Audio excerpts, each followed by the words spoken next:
আসসালামু আলাইকুম everyone, welcome to my channel. আজকে আমি আপনাদের সঙ্গে শেয়ার করব সিম্পল একটা পিঠার রেসিপি। পিঠাটা দেখতে যেমন আকর্ষণীয়, খেতে কিন্তু অনেক বেশি মজা হয়। একদমই অল্প কিছু উপকরণ দিয়ে পিঠাটা তৈরি করার চেষ্টা করেছি। আর এই পিঠাটা অনায়াসে 2 মাস সংরক্ষণ করে রেখে খাওয়া যাবে। আশা করছি আমার আজকের রেসিপিটি আপনাদের কাছে অনেক ভালো লাগবে আর সহজও লাগবে। চলুন তাহলে কথা না বাড়িয়ে চলে যাচ্ছি পুরো রেসিপিতে। এই রেসিপিটি তৈরি করার জন্য আমি প্রথমে একটি মিক্সিং বোলে নিয়ে নিচ্ছি একটি রুম টেম্পারেচারে থাকা ডিম। এবার এখানে আমি দিয়ে দিচ্ছি 1/4 চা চামচ লবণ, 1 টেবিল চামচ দিয়ে দিচ্ছি রান্না করা রেগুলার তেল, 1 চা চামচ দিয়ে দিচ্ছি কালো জিরা, 2 টেবিল চামচ দিয়ে দিচ্ছি চিনি। তবে আমি এখানে মিষ্টির পরিমাণটা একটু কম দিয়েছি, আপনারা চাইলে কিন্তু মিষ্টিটা আরও বাড়িয়েও নিতে পারেন।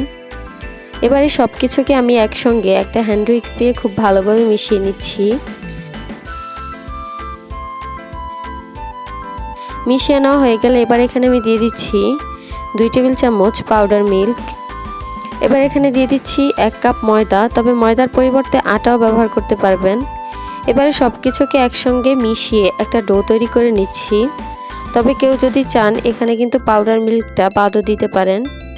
এখানে আমি সব কিছুকে খুব ভালো করে মিশিয়ে একটা ডো তৈরি করে নিয়েছি। ডোটা তৈরি করা হয়ে গেছে। আপনাদের কাছে মনে হয় যদি এই ডোটা একটু শক্ত রয়েছে তাহলে কিন্তু এখানে একটু পানি মিক্স করে নিতে পারেন। তারপর একটা সফট ডো তৈরি করে নেবেন। আমার এখানে ডিমের সাইজটা একটু বড় ছিল, সেক্ষেত্রে আর পানি অ্যাড করা লাগে নাই। আমার এখানে খুব সুন্দর একটা সফট ডো তৈরি করা হয়ে গেছে। আমি এটাকে রেস্টে রেখে দিব 10 মিনিটের জন্য।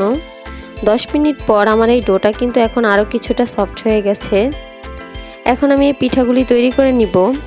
পিঠা তৈরি করার জন্য আমার এই ডোটা একদমই পারফেক্ট এখন আছে। এই ডোটা দিয়ে আমি একটা বড় সাইজের রুটি বানিয়ে নিব। আমি আজকে একটা ডিমের পিঠা বানাচ্ছি, তবে আপনারা চাইলে 2টা 3টা বা নিজেদের প্রয়োজন অনুযায়ী বাড়িয়ে নেবেন। তবে সেই ক্ষেত্রে সবগুলো উপকরণই তার ডাবল হবে।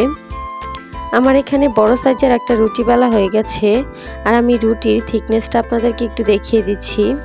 বাসায় আমরা নর্মালি যেরকম রুটি বানাই ঠিক সেরকমই থিকনেসটা এখানে হবে, আপনারা দেখেই বুঝতে পারছেন। এখানে আমি একটা ছোট কুকি কাটার নিয়েছি।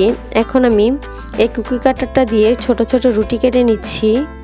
তবে আপনাদের হাতের কাছে যদি কুকি কাটার না থাকে সেই ক্ষেত্রে কোনো বোতলের মুখ দিয়েও কিন্তু এই কাজটা করে নিতে পারবেন। এখন আমার সবগুলো কাটা হয়ে গেছে।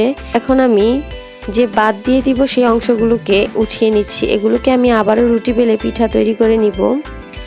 এবার আমার এই পিঠাগুলি ডিজাইন দিব। তার জন্য প্রথমে একটা রুটি নিয়ে মাঝ বরাবর একটা চাপ দিব, তারপর সাইড থেকে আরও একটি চাপ দিতে হবে। এভাবে আমি সবগুলো পিঠা তৈরি করে নিব।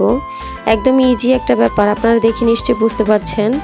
একদম অল্প সময়ে অনেকগুলো পিঠা তৈরি করে ফেলা যায়। এই পিঠাগুলি দেখতেও যেমন সুন্দর আর খেতে কিন্তু বেশ মুচমুচে হয়। এখন আমার সবগুলি পিঠা তৈরি করা হয়ে গেছে। এখন আমি এগুলোকে ভাজতে চলে যাব। পিঠাগুলি ভাজার জন্য চুলায় একটি প্যান বসিয়ে দিয়েছি, তাতে পর্যাপ্ত পরিমাণে তেল গরম হতে দিয়েছি। তেলটা যখন কিছুটা গরম হয়ে আসবে তখন আমি এখানে বেশ অনেকগুলো পিঠা দিয়ে দিব। তেলটা কিন্তু অতিরিক্ত গরম করে ফেলা যাবে না, তাহলে কিন্তু অনেক দ্রুতই উপর থেকে কালার চলে আসবে আর ভেতর থেকে কাঁচা রয়ে যাবে।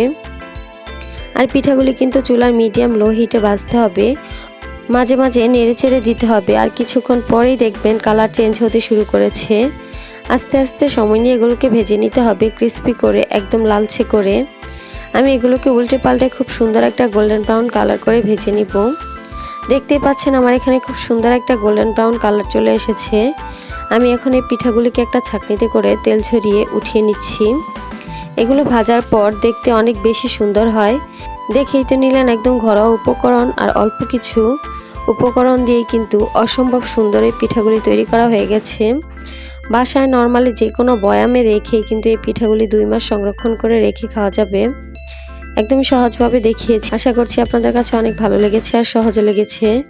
যদি ভালো লেগে থাকে অবশ্যই আমার চ্যানেলটি সাবস্ক্রাইব করবেন আর পাশে থাকা বেল বাটনটি ক্লিক করে রাখবেন আমার পরবর্তী ভিডিওর নোটিফিকেশন সবার আগে পাওয়ার জন্য।